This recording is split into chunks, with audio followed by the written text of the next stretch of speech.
Time up. Time up sir, time up. Hello everyone, welcome to only IAS. आज के इस video में GS के daily mains answer writing initiative के day 10 के डिस्कशन को आज हम स्टार्ट करने वाले हैं। इससे पहले की जो भी वीडियोस हैं वो ऑलरेडी यूट्यूब पे अपलोड हो चुकी हैं, आप उन्हें वहां जाकर चेकआउट कर सकते हैं। साथ ही साथ इस पर्टिकुलर क्वेश्चंस के जो मॉडल आंसर के पीडीएफ्स हैं वो आपको ओनली आईएएस के ऑफिशियल टेलीग्राम चैनल ग्रुप पर मिल जाएंगे। आप उन्हें वहां जाकर हिंदी या फिर इंग्लिश दोनों में से किसी में भी डाउनलोड कर सकते हैं। आज के इस वीडियो को स्टार्ट करने से पहले there is a small announcement. देखिए, जब इस पर्टिकुलर प्रोजेक्ट को जब इस पर्टिकुलर प्रोग्राम को इनिशिएट किया गया था ओनली आईएएस इंस्टीट्यूशन के द्वारा, तो उसके पीछे का मेन एम ये था कि आपके लार्जर इंटरेस्ट को ध्यान में रखते हुए इस पर्टिकुलर प्रोग्राम को डिजाइन किया गया था। राइट, मतलब कि अभी जब प्रीलिम्स के ऊपर आप शिफ्ट होंगे अराउंड जनवरी एंड या फिर फरवरी से, उससे पहले आपका सिलेबस जीएस का और साथ ही साथ ऑप्शनल में पीएसआईआर का कंप्लीट कराने के लिए इस पर्टिकुलर प्रोग्राम को स्टार्ट किया गया था। This is a kind of a 60 days programme. अब देखो, इसका मेन एम ये था कि आपको यहाँ पर आंसर राइटिंग के जो भी नुआंसेस हैं, जो भी इंपॉर्टेंट चीजें हैं, वो सब चीजें प्रॉपर्ली समझा सके। That through video explanations, through evaluation, through mentorship programmes. Right, तो देखो, वीडियो एक्सप्लेनेशंस तो आपको मिल रहे हैं। साथ ही साथ इस पर्टिकुलर प्रोग्राम का जो सेकंड फीचर है वो ये भी है कि आप चाहे तो इवैल्यूएशन वाला जो पार्ट है उसको आप ले सकते हैं। That is paid content. Right, उसको आप ले सकते हैं। उसके थ्रू क्या होगा, जो भी आंसर्स आप लिख रहे हैं वो आपको इवैल्यूएट होकर मिलेंगे। Right, and when you will get these files evaluated, तो आपको ऑब्वियसली पता चलेंगे कि आप अपने आंसर को और बेटर किस तरीके से कर सकते हैं। राइट, देखो, सेल्फ इवैल्यूएशन वाला पार्ट है वो तो हमेशा से चलता आ रहा है। राइट, सेल्फ इवैल्यूएशन जो है वो चलता रहेगा, बट साथ ही साथ आप इवैल्यूएशन का जो प्रोग्राम है उसको भी ज्वाइन कर सकते हैं, जिसके थ्रू आपको इस पर्टिकुलर प्रोग्राम को और ज्यादा बेनिफिशियल और ज्यादा इसके बेनिफिट्स लेने में और ज्यादा आपको हेल्प मिलेगी। और जो भी आपके आंसर राइटिंग के अप्रोचेस है उसको और बेटर तरीके से हम रिफाइन कर सकते हैं, इसके ऊपर हम और ज्यादा काम कर सकते हैं। Right, so this was a small announcement. Please don't consider these things as a promotion event. ये प्रमोशनल इवेंट नहीं है, because see whatever the costs have been design for these programmes, those are minimal cost. ठीक है, those are minimal cost, वो बहुत ही कम cost है। Right, point is, end of the day what we want is as a community, as a only IAS community, आप सबका इस पर्टिकुलर एग्जामिनेशन के अंदर सिलेक्शन हो। हमारी मेन कोशिश ये है कि आप इस पर्टिकुलर एग्जामिनेशन को क्वालिफाई करें। आपका जो आंसर राइटिंग का जो अप्रोच है, आप जो भी पॉइंट्स मेंशन कर रहे हैं, आप जिस तरीके से अपने आंसर को स्ट्रक्चराइज कर रहे हैं, जिस तरीके से प्रेजेंट कर रहे हैं, उसको बेटर करना, वो हमारा यहाँ पर लार्जर इनिशिएटिव है, वो हमारे यहाँ पर लार्जर गोल है। ठीक है, तो उस चीज को आप फॉलो करने के लिए ऑब्वियसली आप अलग अलग स्टेप्स को यूज कर सकते हैं। उसके लिए मैंने आपको एक एडिशनल स्टेप बताया, आप चाहे तो इवैल्यूएशन प्रोग्राम को ज्वाइन कर सकते हैं। ऑलराइट, आज के डिस्कशन को हम स्टार्ट करते हैं। सबसे पहले तो जो आज का टॉपिक है उसे समझते हैं। टॉपिक है political philosophy, specially communism, capitalism, socialism. ये तीन देखिए हमारे मेन फिलॉसफीज हैं, और बोला गया है कि इनके फॉर्म्स क्या क्या है और इनका इफेक्ट क्या हुआ था सोसाइटी के ऊपर। इसी चीज को ध्यान में रखते हुए क्वेश्चन फ्रेम किया गया है, और वो क्वेश्चन आपको प्रैक्टिस के लिए दिया गया था। राइट, तो सबसे पहले तो आज का ये जो पर्टिकुलर क्वेश्चन है उसे हम समझते हैं। क्वेश्चन को ब्रेक करेंगे, क्वेश्चन को स्मॉलर पार्ट्स में डिवाइड करेंगे और समझने की कोशिश करेंगे एज टू किस तरीके से हम इस पर्टिकुलर क्वेश्चन को अप्रोच कर सकते हैं। सबसे पहले क्वेश्चन देखिए क्या है। क्वेश्चन कहता है that discuss the factors that led to the weakening of imperialism after the second world war. Why did socialism as a policy of state as as an idea gained so much popularity in decolonized states that other philosophies, ठीक है, than other philosophies। ठीक है, discuss. I hope आप इस particular question को समझ गए। देखिए, सिंपल शब्दों में समझे तो क्वेश्चन जो है वो वर्ल्ड वॉर 2 के बाद के बारे में पूछा जा रहा है। वर्ल्ड वॉर 2 कब फिनिश हुई थी? 1939 से लेकर 1945 तक वर्ल्ड वॉर 2 चलती है, यानी कि पोस्ट 1945 वर्ल्ड ऑर्डर के बारे में पूछा जा रहा है। ठीक है, and the question is being asked कि सेकेंड वर्ल्ड वॉर के बाद क्यों इंपीरियलिज्म का जो कंसेप्ट है वो काफी ज्यादा डिक्लाइन हो गया। पहली चीज तो क्यों इंपीरियलिज्म इतनी ज्यादा वीकनिंग हो गई, क्यों इतना वीकन हो गया। और सेकंड चीज, जो सेकंड पार्ट है क्वेश्चन का, देखो, फर्स्ट पार्ट तो ये है कि बताना है हमें कि इंपीरियलिज्म सेकंड वर्ल्ड वॉर के बाद डिक्लाइन क्यों हुआ, और सेकंड बताना है कि इंपीरियलिज्म जब डिक्लाइन हुआ तो उसकी जगह सोशलिज्म ने ले ली। मतलब सोशलिज्म यानी कि समाजवाद, जहां पर सोसाइटी को सबसे ज्यादा इंपॉर्टेंस दी जाती है। तो सोशलिज्म का जो कंसेप्ट है, socialism as a policy of state जो है वो किस तरीके से पॉपुलर होना स्टार्ट हुआ और क्यों पॉपुलर होना स्टार्ट हुआ, इन दोनों ही चीजों को हमें यहां पर ध्यान रखना है। स्पेशली जब हम सोशलिज्म के बारे में बात करेंगे तो हम पूरे के पूरे ग्लोब के बारे में बात नहीं करने वाले हैं। We are going to talk about the decolonise state. Right, देखो, कोलोनाइजेशन क्या होता है, डीकोलोनाइजेशन क्या होता है, आई होप आपको याद होगा। हमने एक प्रीवियस वीडियो के अंदर इन सब चीजों के ऊपर बहुत ही डिटेल में डिस्कस किया था, but still just for the sake of understanding, देखो, डीकोलोनाइजेशन का मतलब है कि किसी भी पर्टिकुलर स्टेट का कॉलोनी से हट जाना। Now what is a colony? Colony का सीधा सा मतलब ये होता है, देखो यूके के अंदर जब बेसिकली इंडस्ट्रियल रेवोल्यूशन आता है तो इंडस्ट्रियल रेवोल्यूशन आने के बाद वो लोग अलग अलग तरीके अपनाते हैं बाकी सारे कंट्रीज के ऊपर काइंड ऑफ अपना डोमिनेशन जमाने की, ठीक है, डोमिनेशन जमाने की कोशिश करते हैं। तो UK came to India, it went to Africa, it went to USA, almost हर एक डिफरेंट कंट्री को यूके ने अपना कॉलोनी बना रखा था। तो जो पर्टिकुलर कंट्री प्रेशराइज्ड होती है, जो प्रेशर के अंदर होती है उसे कॉलोनी बोलते हैं, और जो प्रेशर करती है, जो प्रेशर प्रोवाइड करती है उसे कॉलोनियल मास्टर कहते हैं, कॉलोनियल मास्टर, ठीक है। अब देखो कॉलोनियल मास्टर जिस पर्टिकुलर आइडियोलॉजी को फॉलो करते हैं उसे बोला जाता है आइडियलिज्म, ठीक है, सॉरी इंपीरियलिज्म, इसे बोला जाता है इंपीरियलिज्म। इंपीरियलिज्म को ब्रेक करो, it means imperial plus ism. Ism is ideology, imperial का मतलब होता है रिलेटेड टू किंग या फिर रूलर, मतलब कि अपने इंपीरियलिस्टिक थॉट्स को और ज्यादा अपलिफ्ट करने के लिए इंपीरियलिज्म आइडियोलॉजी आई थी। और उसी चीज का जो प्रपोज करते हैं बेसिकली जो वेस्टर्न वर्ल्ड के डिफरेंट डिफरेंट कंट्रीज है, जैसे कि यूके हो गए, राइट, फ्रांस हो गया, जर्मनी हो गया, ये सब इस चीज को फॉलो करते थे, ठीक है। So this is called as imperialism. सीधे शब्दों में कहूं तो इंपीरियलिज्म का मतलब है कि कैपिटलिस्टिक मार्केट को और ज्यादा प्रमोट करना, ठीक है। तो सेकेंड वर्ल्ड वॉर के बाद आफ्टर ऑल क्यों ये पर्टिकुलर इकोनॉमी डिक्लाइन होनी स्टार्ट हुई, और सोशलिज्म यानी कि जो समाजवाद है, जहां पर हम सोसाइटी अपलिफ्टमेंट के बारे में बात करते हैं, वो क्यों यहां पर प्रोलिफरेट होना स्टार्ट हुआ, वो क्यों आगे बढ़ना स्टार्ट हुआ, यही हमारा मेन क्वेश्चन है, ठीक है। सो आई होप आप इतना समझ गए। चलिए फिर क्वेश्चन के फर्स्ट पार्ट को हम यहाँ पर डिस्कस करते हैं, हम समझते हैं कि क्वेश्चन का फर्स्ट पार्ट क्या कह रहा है। तो देखो सबसे पहले तो क्वेश्चन का फर्स्ट पार्ट क्या था, आई होप आपको याद होगा। क्वेश्चन का फर्स्ट पार्ट बोलता है कि आफ्टर ऑल क्या रीजंस थे कि वर्ल्ड वॉर 2 के बाद जो इंपीरियलिज्म की सोच थी, इंपीरियलिज्म की जो आइडियोलॉजी थी, वो डिक्लाइन क्यों हुई, व्हाट वाज द रीजन कि इंपीरियलिज्म धीरे धीरे वीकन होना स्टार्ट हो गया, ठीक है। तो हम इसके बारे में बात करते हैं। सिंपल शब्दों में जो आप इस पर्टिकुलर क्वेश्चन को लिखेंगे तो आप अपने दिमाग में ये रख सकते हैं कि आफ्टर ऑल क्यों जो यूके था, जो फ्रांस था, वो एज अ कॉलोनियल मास्टर्स, जो लोग पहले ना मास्टर्स थे, वो मास्टरशिप इनकी डिक्लाइन क्यों होनी स्टार्ट हो गई, क्यों आफ्टर ऑल बहुत सारे ऐसे कंट्रीज थे जो कि आजाद होना स्टार्ट हो गए, इंडिपेंडेंट होना आजाद हो गए आफ्टर वर्ल्ड वॉर 2। देखो इंडिया भी आजाद हुआ था उसी पर्टिकुलर टाइम में, अफ्रीकन की बहुत सारी कंट्रीज, अफ्रीका की बहुत सारी कंट्रीज उसी टाइम में आजाद हुई थी, राइट। तो ये सब ऐसा क्या हो रहा था, वर्ल्ड वॉर 2 ने ऐसा क्या कर दिया कि इंपीरियलिज्म इतना ज्यादा डिक्लाइन हो गया कि बहुत सारी कंट्रीज इनके हाथों से निकल गई, राइट। इसी चीज को हम समझने की कोशिश करते हैं। तो सबसे पहला फैक्टर जो वर्ल्ड वॉर 2 के बाद आया था वो था राइज ऑफ नेशनलिज्म। नेशनलिज्म देखो होता क्या है, मैं आपको उसको बेसिकली इंडिया के पर्सपेक्टिव में समझाऊंगा ताकि आपको इजीली समझ आ जाए, ठीक है। इंडिया के पर्सपेक्टिव में आप समझोगे तो आप इजीली कनेक्ट कर पाओगे उन सब चीजों को। तो देखो क्या होता है, 1939 के आसपास में आप जब जानते हैं वर्ल्ड वॉर 2 स्टार्ट हुआ, आप ये भी जानते हो 1939 के अंदर सुभाष चंद्र बोस आते हैं, फॉरवर्ड ब्लॉक बनाते हैं। 1942 के अंदर गांधी जी आते हैं, डू और डाई के बारे में बोलते हैं, क्विट इंडिया मूवमेंट स्टार्ट करते हैं। द पॉइंट वाज इस पर्टिकुलर टाइम में जब इतने सारे डिफरेंट बहुत सारे जो भी स्ट्रगल्स स्टार्ट हो रहे थे, प्रोटेस्ट स्टार्ट हो रहे थे, और इससे पहले भी आप जानते हैं कि 1905 से काफी ज्यादा जो हमारी स्ट्रगल थी वो काफी प्रोमिनेंट फेज में आ चुकी थी, ऑलमोस्ट कह सकते हो कि अब एंड गेम में आ चुकी थी हमारी जो हमारा फ्रीडम स्ट्रगल था। देखो हमारा फ्रीडम स्ट्रगल तो राइट फ्रॉम 1857 और 1857 से पहले से लगातार ही चलता आ रहा है, बट वो सब एक क्यूमुलेटेड मूवमेंट की तरह नहीं इमर्ज हो रहे थे। 1905 के अंदर एक मास मूवमेंट की तरह अलग अलग चीजें इमर्ज होनी स्टार्ट होती है। स्पेशली अगर आप देखेंगे गांधी जी के आने के बाद 1915 के बाद ये मास मूवमेंट जो है ये एक पीपल के पार्टिसिपेशन के कारण काफी ज्यादा इंक्रीज होना स्टार्ट हो जाता है। द पॉइंट बीइंग लोगों के अंदर जो नेशनलिज्म का कंसेप्ट है, मतलब राष्ट्रवाद का जो कंसेप्ट है वो काफी ज्यादा इंक्रीज होना स्टार्ट हो जाता है। तो जब धीरे धीरे नेशनलिज्म बढ़ता है तो क्या चीज है जिसके ऊपर खतरा आएगा, वो है इंपीरियलिज्म। बिकॉज देखो इंडिया के अंदर जब हर पर्सन के दिमाग में नेशनलिज्म आ गया कि मुझे अपने राष्ट्र के लिए कुछ करना है, तो किसके अगेंस्ट में करेगा, ब्रिटिशर्स के अगेंस्ट में करेगा। तो ब्रिटिशर्स को ऑब्वियसली एक पर्टिकुलर टाइम के बाद फोर्सफुल हो जाएगा कि ब्रिटिशर्स को इंडिया को छोड़ के जाना पड़ेगा।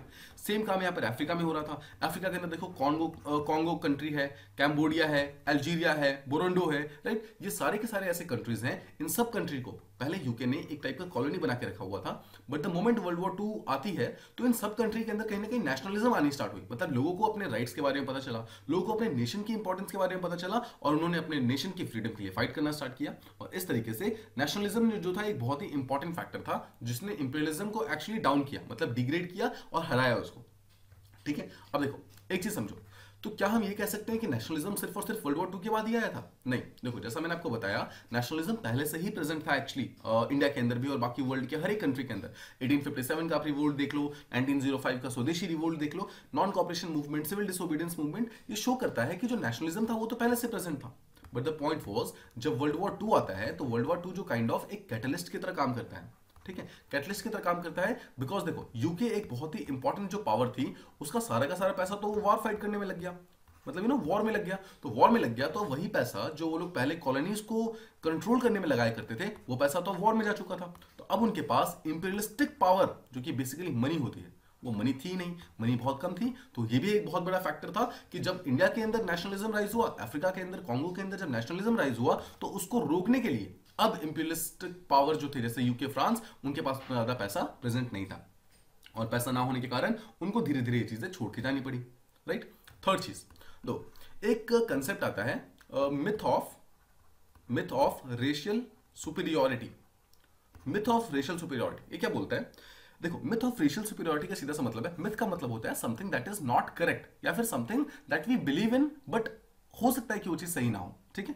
और रेशियल सुपीरियोरिटी का मतलब है कि एक रेस जो है, रेस मतलब नस्ल, ठीक है, रेस मतलब नस्ल। जैसे देखो इंडियन होते हैं, अफ्रीकन होते हैं, तो आप मान सकते हो कि अलग अलग रेसेस हैं, ठीक है। तो देखिए एक कंसेप्ट था रेशियल सुपीरियोरिटी का। तो इसमें क्या होता है, जो यूके के जितने भी स्कॉलर्स थे, यानी कि बेसिकली ब्रिटेन के जो स्कॉलर्स थे, उन्होंने क्या किया, पूरे के पूरे वर्ल्ड को दो पार्ट में डिवाइड कर दिया, ब्लैक्स एंड व्हाइट्स, ठीक है। मतलब वो लोग जो या तो हल्के से काले हैं, या फिर वो लोग जो पूरी तरीके से गोरे हैं। तो यूके ने बोला कि हम व्हाइट्स हैं, मतलब हम पूरी तरीके से गोरे हैं। तो इन्होंने बोला, ब्रिटेन ने बोला कि there is a racial superiority, मतलब कि जो व्हाइट है वो सुपीरियर है ब्लैक से, ठीक है। तो उन्होंने क्या किया, रेसेस यानी कि नस्ल के बेसिस पे भेदभाव करना स्टार्ट कर दिया, डिस्क्रिमिनेशन करना स्टार्ट कर दिया। तो ये एक बहुत बड़ी प्रॉब्लम आ गई, बिकॉज जब रेशियल सुपीरियोरिटी का कंसेप्ट आता है तो सबसे बड़ी प्रॉब्लम क्या होती है, देखो कि हर वो पर्सन जो एक्चुअली अपने आप को फ्री और इक्वल फील करता था, अब उसकी वो इक्वालिटी खत्म हो गई। बिकॉज अब उसे ये पता चल रहा है कि मैं ब्लैक हूं तो मैं इक्वल नहीं हूं, शायद मैं व्हाइट के नीचे आ रहा हूं, राइट। तो ये जो मिथ था ना रेशियल सुपीरियोरिटी का, ये काफी ज्यादा स्ट्रांग हो गया था, ठीक है। और ये एक बहुत इंपॉर्टेंट फैक्टर्स था जिसके तहत यूके, फ्रांस, ये सब कंट्रीज ने दूसरी कंट्री को एक्चुअली अपना कॉलोनी बना के रखा हुआ था। ये एक बहुत ही इंपॉर्टेंट फैक्टर था। अब यहां पर क्या होता है, यहां पर कुछ छोटी छोटी कंट्रीज, जैसे एशियन कंट्रीज आप मान सकते हो, जैसे जापान हो गई, वियतनाम है, फिर आप म्यांमार में बर्मा मान सकते हैं, राइट। ये सब कंट्री क्या करती है, ये सब यूके के अगेंस्ट में खड़ी हो जाती है और यूके से फाइट करना स्टार्ट करती है। और यहां तक कि जापान ने तो ऑलमोस्ट यूके को हरा भी दिया था वर्ल्ड वॉर 2 में, राइट। अब जानते हैं इस चीज को, राइट। आप बैटल ऑफ रेड हिल के बारे में जानते होंगे, राइट। बैटल ऑफ रेड हिल के बारे में, इसके बारे में डेफिनेटली पढ़िएगा। ये एक ऐसी बैटल थी जिसके अंदर ऑलमोस्ट जापान ने ब्रिटिशर्स को हरा दिया था, बट ब्रिटिशर्स की तरफ से उस टाइम इंडियन सोल्जर्स फाइट कर रहे थे, तो इंडियन सोल्जर्स ने यहाँ पर जापानीज को हरा दिया था, राइट। तो कुछ इस तरीके से चल रहा था। पॉइंट वाज जापान, बर्मा, ये सब ऐसी कंट्रीज थी जो कि बहुत ही छोटी कंट्रीज थी, और जो वाइट्स नहीं थे, मतलब पॉइंट इज रेशियली सुपीरियर नहीं थे अकॉर्डिंग टू ब्रिटिशर्स, लेकिन इसके बावजूद उन्होंने व्हाइट्स को हरा दिया। तो जब व्हाइट्स को हराया तो बाकी पूरी की पूरी दुनिया को ये चीज पता चला कि अगर जापान जैसी छोटी सी कंट्री, वियतनाम जैसी छोटी सी कंट्री, अगर ये लोग इतना स्ट्रांगली फाइट कर सकते हैं यूके के अगेंस्ट, तो हम क्यों नहीं फाइट कर सकते, राइट। और इसलिए यहां पर एक new kind of invasion start होता है। इन्वेजन इन द सेंस कि जो माइंड्स के अंदर इन्वेजन स्टार्ट होता है, जहां पर जितने भी लोग होते हैं, पीपल है, सिटीजन्स हैं, वो लोग अपने नेशनलिस्टिक आइडियोलॉजी को लेकर के इन्वेजन स्टार्ट करते हैं ब्रिटिशर्स के आइडियोलॉजी के अगेंस्ट में, ठीक है। सो एक क्लैश होता है basically, this can be called as a clash of ideology, nationalistic ideology का वर्सेस ब्रिटिशर्स का जो बेसिकली वेस्टर्न आइडियोलॉजी है, उन दोनों के बीच में क्लैश होता है। और ओवर टाइम आगे जाकर क्या होता है, नेशनलिस्टिक आइडियोलॉजी जीत जाती है, जब ब्रिटिशर्स को ये पर्टिकुलर कंट्री छोड़ के जाना पड़ता है, राइट। सो आई होप आप इस चीज को समझ रहे हैं। इसके अलावा वर्ल्ड वॉर 2 के दौरान और ऐसा क्या हुआ कि इंपीरियलिस्टिक पावर डिक्लाइन होनी स्टार्ट हो गई। देखो एक बहुत बड़ी चीज ये हुई कि basically liberal school of thought, democracy हो गया, यानी कि democratic school of thought, socialistic school of thought, ये अलग अलग स्कूल ऑफ थॉट भी इमर्ज होने लगे। तो जब ये सब इमर्ज होने लगे तो ऑब्वियसली अब इंपीरियलिस्टिक थॉट एकमात्र थॉट नहीं रह गया, मतलब कि अब और भी बहुत सारे स्कूल ऑफ थॉट्स आ गए हैं, और इन सब बाकी स्कूल ऑफ थॉट्स के आने के कारण बाकी जितने भी स्कूल ऑफ थॉट्स हैं, इन सब की प्रोमिनेंस बढ़ने लगी, और कंपैरेटिवली जो इंपीरियलिज्म है उसकी प्रोमिनेंस घटने लगी। बिकॉज देखो इंपीरियलिज्म में क्या होता था, एक मास्टर होगा, बाकी उसकी कॉलोनीज होंगे। तो देखो जो मास्टर्स है उनको तो पसंद आएगा, बट कॉलोनीज को ये चीज तो पसंद नहीं आने वाला। तो कॉलोनीज क्या करती थी, कॉलोनीज अपने यहाँ पर लिबरलिज्म, फिर डेमोक्रेसी, सोशलिज्म, उन्होंने ये सब फॉलो करना स्टार्ट कर दिया। तो जो अब सोचो, अगर नीचे वाले जो कॉलोनीज है, अगर वो लोग आपके काइंड ऑफ इंपीरियलिस्टिक थॉट को मान ही नहीं रहे, तो आप रूल किसके ऊपर करोगे, है ना। तो मास्टर बनकर फायदा क्या है अगर आपके रूल करने वाले कुछ किसी और आइडियोलॉजी को फॉलो कर रहे हैं, तो राइट। तो यही चीज यहाँ पर एक्चुअली होनी स्टार्ट हो गई, और उसी कारण जो इंपीरियलिस्टिक स्कूल ऑफ थॉट था वो एकमात्र अकेला स्कूल ऑफ थॉट नहीं रह गया, और भी बहुत सारे डिफरेंट स्कूल ऑफ थॉट्स आने लगे। उसी कारण भी कहीं ना कहीं इंपीरियलिस्टिक स्कूल ऑफ थॉट की वैल्यू बहुत ज्यादा डिक्लाइन हो गई। आई होप इतना आप समझ गया। अब देखो एक और फैक्टर है, एक फैक्टर ये है कि क्यों 1857 के रिवोल्ट में आफ्टर ऑल इंडिया का जो स्ट्रगल था वो प्रॉपरली काम नहीं कर पाया, क्यों आफ्टर ऑल जो हमारी मिलिट्री थी उस टाइम की वो उनको सप्रेस कर दिया गया था ब्रिटिशर्स के द्वारा। उसे कुछ रीजंस थे।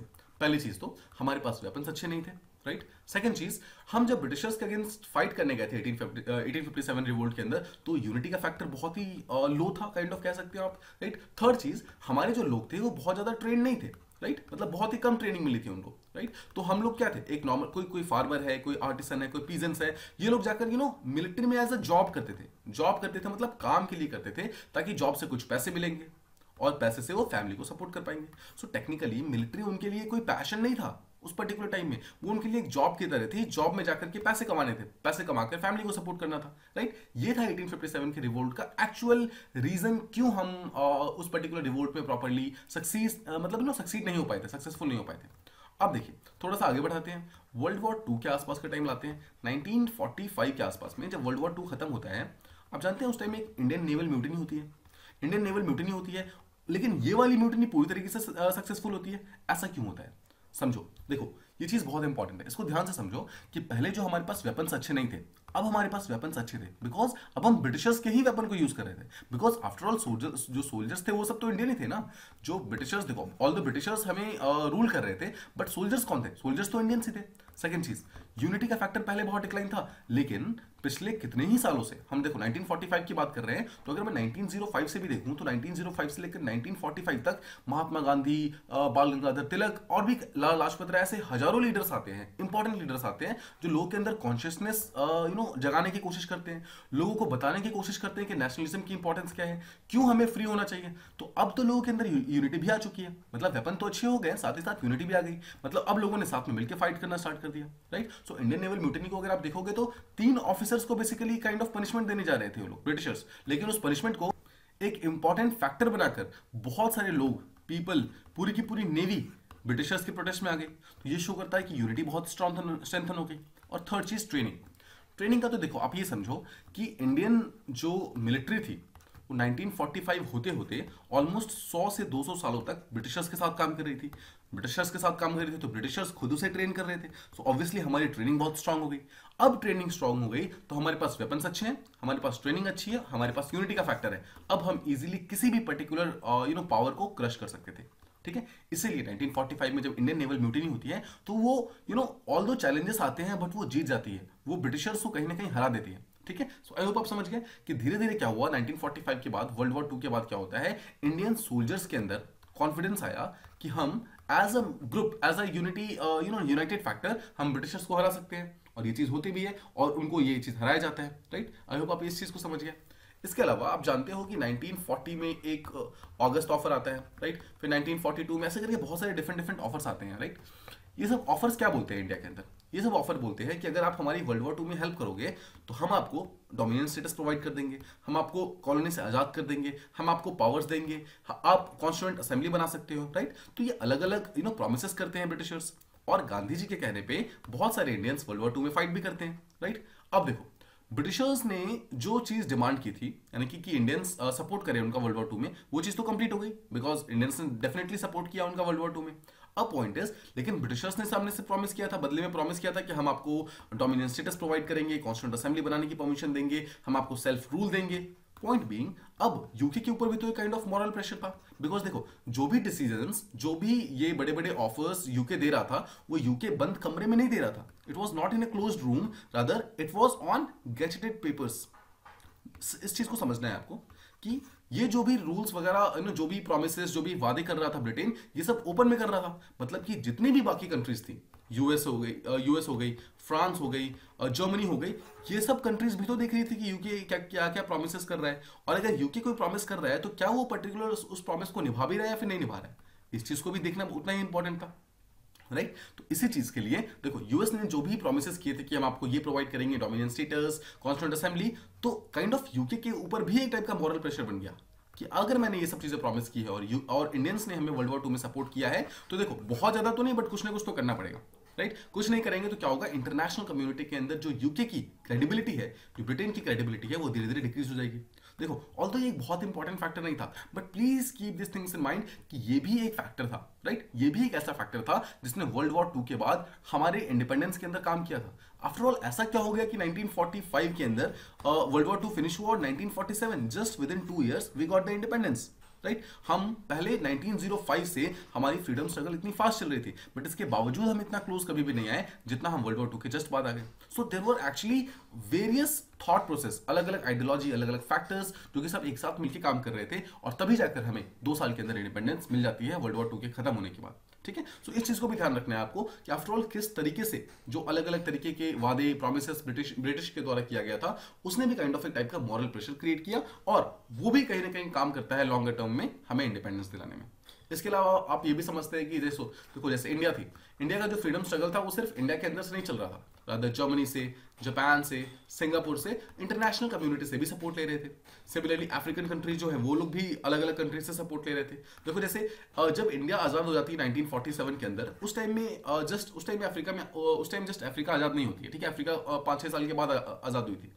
पॉइंट वॉज 1947 में आजाद होने के बाद, फ्री होने के बाद, इंडिया ने जो सबसे इंपॉर्टेंट काम किया था कि नैम डेवलप किया, नॉन अलाइन लेकर आए, और नॉन अलाइन को अफ्रीका में लेकर गए, राइट? अफ्रीका के कंट्री जब वो होते हैं, फ्री होते हैं, तो उनको बताया गया कि आपको नॉन अलाइन रहना है। पॉइंट इज इंडिया ने भी एक बहुत ही इंपॉर्टेंट रोल प्ले किया इस पर्टिकुलर चीज में, इंटरनेशनल सपोर्ट को डेवलप करने में, और इंडिया को भी काफी सारा इंटरनेशनल सपोर्ट यहाँ पर मिला था, ठीक है? सो आई होप ये सब चीजें क्लियर है। तो इसके थ्रू हमारे क्वेश्चन का जो फर्स्ट पार्ट है एज टू कि वर्ल्ड वॉर 2 के जस्ट बाद ऐसा क्या हुआ कि इंपीरियलिज्म काफी ज्यादा डिक्लाइन हो गया, क्यों? आफ्टर ऑल बहुत सारे जो कंट्रीज जो कि पहले कॉलोनी हुआ करती थी, उन सब कंट्रीज से के अंदर से जो कॉलोनियल पावर्स थे, कॉलोनियल मास्टर्स थे, वो लोग वापस जाने लगे। सो आई होप आपको मैंने अलग अलग फैक्टर्स को समझाने की कोशिश की है। आई होप आपको सारे फैक्टर्स समझ आए हैं, ठीक है? देखिए इन फैक्टर्स को आपको रिलेट करते रहना है, इन पर्टिकुलर फैक्टर्स को आपको अलग अलग पार्ट ऑफ द सिलेबस के साथ रिलेट करना है, लिंक करना है, तभी आपका आंसर जो है एक अच्छा आंसर बन सकता है, तभी आपका आंसर एक बेटर आंसर बन सकता है, ठीक है? सो आई होप आपका क्वेश्चन का फर्स्ट पार्ट क्लियर है। Now let's talk about the second part of the question, that is कि आफ्टर ऑल ऐसा क्या हुआ कि इंपीरियलिज्म के डिक्लाइन होने के बाद सोशलिज्म अपलिफ्ट क्यों हुआ? बिकॉज देखो जैसा हमने बात की कि आइडियोलॉजी तो बहुत सारे आ रहे थे, उस टाइम डेमोक्रेसी आ रहा था, उस time liberal school of thought जो लिबर्टेरिज्म का जो कंसेप्ट है वो भी आ रहा था, सोशलिज्म भी आ रहा था, मार्क्सिज्म भी आ रहा था, कम्युनिटेरिज्म भी आ रहा था, काइंड ऑफ राइट, कम्युनिज्म भी आ रहा था। लेकिन ऐसा क्या हुआ कि जो सोशलिज्म है वो सबसे ज्यादा वाइडली प्रिविलेंट एक टाइप का आइडियोलॉजी की तरह इमर्ज हुआ, ठीक है? तो देखो हम समझते हैं, आप देखो अगर हम डेमोक्रेसी की बात करें तो डेमोक्रेसी को आप जानते हो एक वीक फॉर्म ऑफ गवर्नमेंट की तरह माना जाता था। लिबरलिज्म की तरफ आप जानते हो कि कैपिटलिज्म बहुत ज्यादा प्रोमिनेंट है, मतलब कि मार्केट इकोनॉमी के बारे में बात करते हैं। सिमिलर चीज मार्क्सिज्म और कम्युनिज्म के अंदर भी है। बट एक सोशलिज्म एक ऐसा कंसेप्ट था जहां पर कॉमन ओनरशिप के बारे में बात होती थी। कॉमन ओनरशिप मतलब यहां पर बोला जाता था कि देखो आप एक न्यूली इंडिपेंडेंट कंट्री है, मतलब किसी भी इंडिपेंडेंट कंट्री की अगर हम बात करें तो वो एक न्यूली इंडिपेंडेंट कंट्री है जो कि अभी अभी बहुत ज्यादा बॉन्डेज सफर किया। बॉन्डेज का मतलब है ब्रिटिशर्स ने उनके ऊपर रूल किया है, तो अलग अलग तरीके से उनको प्रताड़ित किया होगा, राइट? उनको अलग अलग तरीके से काइंड ऑफ एक्सप्लॉइट किया होगा। तो ये ऑलरेडी इतना ज्यादा एक्सप्लॉइट हो चुके हैं, मतलब ये जो न्यूली इंडिपेंडेंट कंट्रीज हैं वो ऑलरेडी इतना ज्यादा एक्सप्लॉइट हो चुके हैं कि इनको अगर मैं लिबरलिज्म के स्कूल ऑफ थॉट में डाल दूंगा तो मार्केट इकोनॉमी उनको और ज्यादा काइंड ऑफ एक्सप्लॉइट करेगी, राइट? डेमोक्रेसी में डाल दूंगा तो शायद डेमोक्रेसी उसको संभाल ही ना पाए, राइट? इसलिए सोशलिज्म में डालना बेटर होगा, सोशलिज्म को अपनाना बेटर होगा, सोशलिज्म को अडॉप्ट करना बेटर होगा। बिकॉज सोशलिज्म किस चीज के बारे में बात करता है? वो बात कर रहा है कॉमन ओनरशिप ऑफ प्रॉपर्टी, मतलब कि वो बात करता है कि हर एक पर्सन जो कम्युनिटी का पर्सन है वो इक्वली भागीदार है, वो इक्वली एक इंपॉर्टेंट शेयर होल्डर है कम्युनिटी के रिसोर्सेस में। तो ये पर्टिकुलर आइडियोलॉजी जो है वो सबसे ज्यादा प्रिविलेंट होनी स्टार्ट हुई बिकॉज ऑफ इट्स नेचर। मतलब जिस चीज को ये प्रमोट कर रहा था वो एक कॉमन ओनरशिप था, और ये चीज काइंड ऑफ जो मासेस थे, जो पीपल थे, वो इस चीज को इजीली एक्सेप्ट कर पा रहे थे, ठीक है? सो आई होप आप ये चीज समझ गए। अब देखो सेकंड चीज ये है कि जैसे मान ले इंडिया है, ठीक है, या फिर अफ्रीका है, या फिर मिडल ईस्ट है, जिस भी कंट्री के अंदर से जब यूके बाहर निकलता है, मतलब यूके जब वापस छोड़ के जाता है, तो जो इंपीरियलिस्टिक स्कूल ऑफ जो इंपीरियलिस्टिक सोच वाले लोग थे वो लोग तो सब वापस जा रहे थे। मतलब अब इंपीरियलिज्म तो रहा नहीं, अब इंपीरियलिज्म नहीं रहा, तो वहां पर काइंड ऑफ एक आइडियोलॉजिकल वॉइड हो गया। आइडियोलॉजिकल वॉइड, देखो ऐसे कीवर्ड्स यूज करना आप अपने आंसर के अंदर, ठीक है? आप कीवर्ड्स यूज करेंगे तो आपका आंसर एक बेटर आंसर बनेगा। सो क्या होगा, देखो पहले जब तक यूके था, बाकी जैसे इंडिया का एग्जांपल लेते हैं, ठीक है? तो अगर इंडिया के अंदर जब तक यूके था तब तक क्या था? इंडिया के अंदर जो स्कूल ऑफ थॉट जो सबसे ज्यादा प्रोमिनेंट था वो क्या था? इंपीरियलिस्टिक स्कूल ऑफ थॉट, ठीक है, जो इंपीरियलिज्म को फॉलो करता था, जो यूके फॉलो कर रहा था।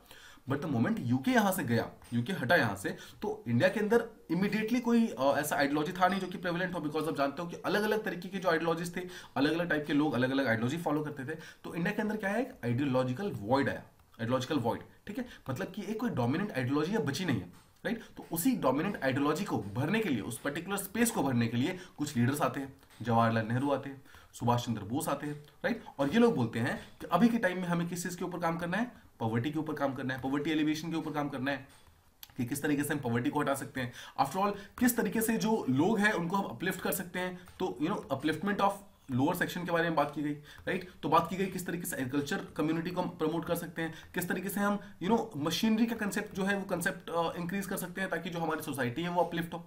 तो जब इन सब चीजों के बारे में बात करते हैं तो लार्जर चीज क्या है, poverty, upliftment of lower section, ये सब सोशलिज्म ही तो बताता है, राइट। सोशलिज्म ही तो वो चीज है जो कि इन सब चीजों के ऊपर काम करने को बोलता है। सो काइंड ऑफ इस तरीके से एक आइडियोलॉजिकल वॉइड जब बना इंपीरियलिज्म के जाने से, तो उसको फिल करने के लिए एक जो सबसे आइडियल कैंडिडेट था, जो सबसे आइडियल आइडियोलॉजी थी, वो सोशलिज्म थी। इसलिए सोशलिज्म ने आकर यहाँ पर के अपने आप को एस्टैब्लिश करना स्टार्ट कर दिया, ठीक है। अब देखो बहुत सारे ऐसे स्कॉलर्स आते हैं जैसे कि कार्ल मार्क्स, ठीक है, लेनिन, माओ, ठीक है, फिर जवाहरलाल नेहरू हमारे यहाँ पर, सुभाष चंद्र बोस, ये कुछ ऐसे लोग थे जो कि एक्चुअली सोशलिज्म का जो आइडिया था, कंसेप्ट था, उसको काफी ज्यादा वो कर रहे थे, इंक्रीज कर रहे थे, प्रमोट कर रहे थे। देखो इसमें मार्क्सिज्म और लेनिन की अगर आप बात करते हैं, मार्क्सिज्म हो गए, लेनिन है, तो ये लोग क्या बोलते हैं, ये लोग वन पार्टी रूल के बारे में बात करते हैं।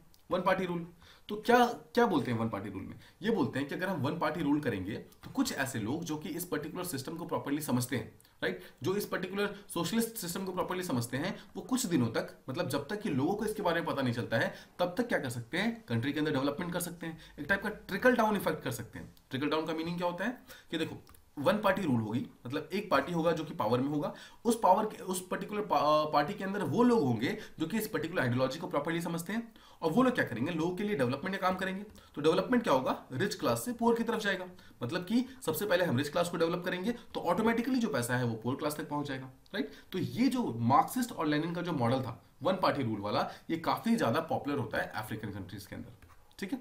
स्पेशली तंजानिया नाम की कंट्री है अफ्रीका में, एक तंजानिया नाम की कंट्री है जहां पर एक बहुत ही इंपॉर्टेंट रूलर आते हैं।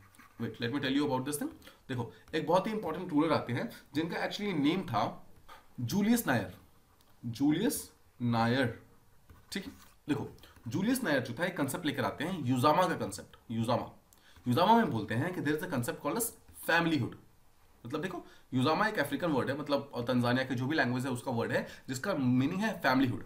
तो फैमिलीहुड का बेसिक मीनिंग ये है कि जूलियस नायर थे वो ये बोलते हैं कि जितने भी लोग हैं एक पर्टिकुलर कम्युनिटी के अंदर, सबके सब एक फैमिली का पार्ट है। तो सबके सब अगर एक फैमिली का पार्ट है तो उसके अंदर जितने भी रिसोर्सेज है उस पर्टिकुलर कम्युनिटी के अंदर, वो भी पूरे के पूरे फैमिली के होंगे। तो अगर रिसोर्सेज सबके होंगे तो यहाँ पर कॉमन ओनरशिप ऑफ रिसोर्सेज का कंसेप्ट यहाँ पर आएगा, right. Common ownership of property का कंसेप्ट आएगा, और उसके कारण जितने भी लोग हैं उस पर्टिकुलर सोसाइटी के अंदर, सबको डेवलपमेंट करने का पूरा मौका मिलेगा, ठीक है। तो आई होप आप समझ पा रहे हैं कि किस तरीके से मार्क्सिस्ट और लेनिन का जो मॉडल था वन पार्टी रूल वाला, वो अफ्रीका के अंदर पॉपुलर होता है। स्पेशली अफ्रीका के अंदर तंजानिया नाम की कंट्री है जहां पर जूलियस नायर जो है यूजामा का कंसेप्ट देते हैं कि एक पार्टी आएगी, ठीक है, और एक पार्टी जो है डेवलपमेंट करने की कोशिश करेगी थ्रू यूजामा, मतलब एक फैमिलीहुड का कंसेप्ट लेकर के वहां पर रूल करने की कोशिश करेगी, ठीक है। देखो अब इसके अलावा आप अगर वेनेजुएला का एग्जांपल लोगे तो वेनेजुएला में क्या होता है, वहां के जो प्रेसिडेंट थे उनका नाम था ह्यूगो सी हैवेज। अब देखो ह्यूगो हैवेज जो थे वो वहां पर एक रेवोल्यूशन के बारे में बोलते हैं, राइट, बोलिवेरियन रेवोल्यूशन के बारे में बोलते हैं, राइट। वो बोलते हैं कि एक रेवोल्यूशन चाहिए जिसके अंदर जितने भी कैपिटलिस्टिक सिस्टम है, जितने भी इंपीरियलिस्टिक सिस्टम है, इन सबको हटाकर हम एक सोशलिस्टिक सिस्टम को अडॉप्ट करें। Socialistic system once again common ownership of resources, right. तो इसी चीज के बारे में बात करते हैं। सो आई होप आप समझ पा रहे हैं, राइट। देखो इसके अलावा जैसा हमने स्टार्टिंग में बात की कि कैपिटलिज्म जो है वो मार्केट डोमिनेशन के बारे में बात करता है, राइट। मार्केट डोमिनेशन कि किस तरीके से मार्केट को फ्री हैंड देना है ताकि वो लोगों के बेटरमेंट के लिए काम कर सके। बट आप जानते हो जो वल्नरेबल सेक्शन है, जो पुअर सेक्शन है, जो गरीब लोग हैं, वो तो डायरेक्टली मार्केट के ऊपर डिपेंडेंट नहीं हो सकते। उनके लिए स्टेट को इंटरवीन करना होगा। तो स्टेट को अगर इंटरवीन करना होगा तो वहां पर जो कंसेप्ट आता है वो है सोशलिज्म का, जो कि स्टेट को एक इंपॉर्टेंट रोल प्ले करने के लिए बोलता है वेलफेयर के लिए, मतलब जो भी अपलिफ्ट करना है, किसी भी वल्नरेबल सेक्शन को अपलिफ्ट करना है तो उसके लिए स्टेट को एक इंपॉर्टेंट रोल प्ले करने के लिए बोलता है। तो एक इकोनॉमिक हार्डशिप का जो प्रॉब्लम था, बिकॉज देखो जो भी न्यूली इंडिपेंडेंट कंट्रीज थी वो बहुत ज्यादा पॉवर्टी से जूझ रही थी, राइट, बहुत सारा गरीबी से जूझ रही थी, माल नरिशमेंट से जूझ रही थी। तो इन सब की प्रॉब्लम को सॉल्व करने के लिए एक ऐसा गवर्नमेंट चाहिए था जो कि इन सारी की सारी प्रॉब्लम्स को समझे प्रॉपर्ली। इसलिए भी काइंड ऑफ सोशलिज्म का जो कंसेप्ट था वो काफी ज्यादा इमर्ज होता है। फिर देखो, फिर आती है एक country called as Russia. Russia के अंदर जो लेनिन थे, उन्होंने जब वन पार्टी रूल को स्टैब्लिश किया, उन्होंने वहां पर सोशलिज्म को स्टैब्लिश किया, तो हुआ क्या, वहां का सोशलिज्म बहुत ही ज्यादा सक्सेसफुल रहा। मतलब Russia in a matter of kind of 2 decades, मतलब 20 सालों के अंदर Russia became one of the most strongest powers. ठीक है, इतनी ज्यादा स्ट्रांग बन गई कि उसने यूएसए जैसे सबसे बड़े पावर को यहाँ पे चैलेंज करना स्टार्ट कर दिया डायरेक्टली थ्रू यूएसएसआर। ठीक है, आई होप आप समझ पा रहे हैं। देखो 1945 के आसपास की हम बात कर रहे हैं, पोस्ट वर्ल्ड वॉर पीरियड की। ठीक है, और 1945 से अगर आप 1960s के आसपास लो तो 1960s के आसपास में कोल्ड वॉर जो था वो बिल्कुल पीक पे पहुंच गया था। मतलब समझ रहे हो, 15 से 20 सालों में एक ऐसी कंट्री जो यूएसएसआर है, यानी कि सिंपल वर्ड्स में रशिया है, रशिया जो थी, जो पहले एक काइंड ऑफ ए कॉलोनी हुआ करती थी जहां पर एक मोनार्क का रूल हुआ करता था, उसने अपने आप को इतना स्ट्रांग बना लिया कि वो यूएसए जैसी कंट्री से कंपीट कर रही है। बट आफ्टर ऑल किया कैसे उसने, थ्रू सोशलिज्म। तो रशिया के अंदर जो सोशलिज्म का सबसे इंपॉर्टेंट काइंड ऑफ एक एग्जांपल था, उसके कारण भी सोशलिज्म की वैल्यू बहुत ज्यादा इंक्रीज हो गई। बहुत सारे कंट्रीज इस चीज को एक्सेप्ट करना स्टार्ट करते हैं, राइट। फिर इंडिया के अंदर आप जैसा हमने डिस्कस किया, नेहरू, सुभाष चंद्र बोस, ये लोग भी सोशलिज्म को काफी ज्यादा प्रमोट कर रहे थे, बिकॉज ये भी चाहते थे कि सोशलिस्टिक जो आइडियल्स हैं, जो सोशलिज्म की वैल्यूज हैं, जो समाजवाद की वैल्यूज हैं, उनको अपलिफ्टमेंट मिले, ना कि किसी भी टाइप की इंपीरियलिज्म पावर को या फिर किसी कैपिटलिज्म पावर को, इन सबको उतनी ज्यादा प्रोमिनेंस ना मिले, राइट। ये सब एक्चुअली शो करते हैं, ये सब कुछ फैक्टर्स थे जो कि शो करते हैं कि आफ्टर ऑल क्यों सोशलिज्म का जो वैल्यू था वो इतना ज्यादा इंक्रीज हुआ जब इंपीरियलिज्म डाउन होता है। तो ठीक है, सो आइडियोलॉजिकल वॉइड वाला जो कंसेप्ट हमने समझा उसको ध्यान रखिएगा कि जब इंपीरियलिज्म के जाने से एक वॉइड डिक्लेयर होता है, वॉइड वहां पर क्रिएट होता है, उसको फिल करने के लिए सोशलिज्म सबसे आइडियल कैंडिडेट था। ठीक है, तो इस तरीके से हमने इस पर्टिकुलर क्वेश्चन के दोनों पार्ट को डिस्कस किया। फाइनली इस पर्टिकुलर क्वेश्चन के आंसर में जो एंडिंग है उसके अंदर आप क्या लिख सकते हो, देखिए आप बता सकते हैं कि जो वर्ल्ड वॉर 2 का जो वर्ल्ड वॉर 2 की जो बाद का पीरियड था, उसके अंदर बहुत सारी डिफरेंट आइडियोलॉजीज आती है। लिबरलिज्म आता है, सोशलिज्म आता है, मार्क्सिज्म आता है, फेमिनिज्म आता है, कम्युनिज्म आता है, लेकिन उसके अंदर सोशलिज्म जो था वो सबसे ज्यादा आइडियल कैंडिडेट था, बिकॉज वो सोसाइटी के वेलफेयर के बारे में बात कर रहा था, वो किसी इंडिविजुअल के वेलफेयर के बारे में बात नहीं कर रहा था। वो देखो प्री वर्ल्ड वॉर 2 था, उस टाइम एक फासिज्म नाम का एक आइडियोलॉजी था जो काफी ज्यादा प्रोमिनेंट हुआ था। तो ये जो सोशलिज्म था वो फासिज्म से काफी दूर था, बिकॉज फासिज्म क्या बोलता है कि सब कुछ एक ही पर्सन के हाथों में दे दो, राइट। तो ये भी सही नहीं है, कैपिटलिज्म भी सही नहीं है, इंपीरियलिज्म भी सही नहीं है। सबसे आइडियल कैंडिडेट की तरह जो इमर्ज हुआ दैट वाज एक्चुअली सोशलिज्म, और इसीलिए सोशलिज्म का जो प्रमोशन था वो काफी ज्यादा फास्ट होता है हमारे पोस्ट वर्ल्ड वॉर 2 के पीरियड में। ठीक है, फिर आप ये भी बता सकते हैं कि 1991 में after the fall out of USSR के डिसइंटीग्रेशन के बाद काइंड ऑफ सोशलिज्म की जो वैल्यू थी काफी ज्यादा डिक्लाइन हो गई। सो अभी के टाइम में आपको कोई भी ऐसी कंट्री नहीं मिलेगी जो प्योरली या तो कैपिटलिस्टिक है या फिर प्योरली सोशलिस्टिक है। अभी के टाइम में आपको मिक्स्ड मॉडल्स मिलेंगे। मिक्स मॉडल का मतलब है कुछ फीचर्स वो लोग कैपिटलिज्म के और कुछ फीचर्स सोशलिज्म के वो लोग फॉलो करते हैं। मतलब कैपिटलिज्म से वो लोग लेते हैं कि मार्केट को भी उतनी इंपॉर्टेंस देनी है जितनी स्टेट को और वेलफेयरिज्म को देनी है, राइट। तो इस तरीके से आप अपने आंसर को एंड कर सकते हैं। आई होप आपको इस पर्टिकुलर वीडियो से कुछ नया सीखने को मिला होगा। I hope you have been kind of some beneficial to this particular video. ठीक है, to all the things that we are trying to discuss here. ठीक है, I hope this video has been somewhat beneficial to you. Thank you so much for listening, see you in the next one.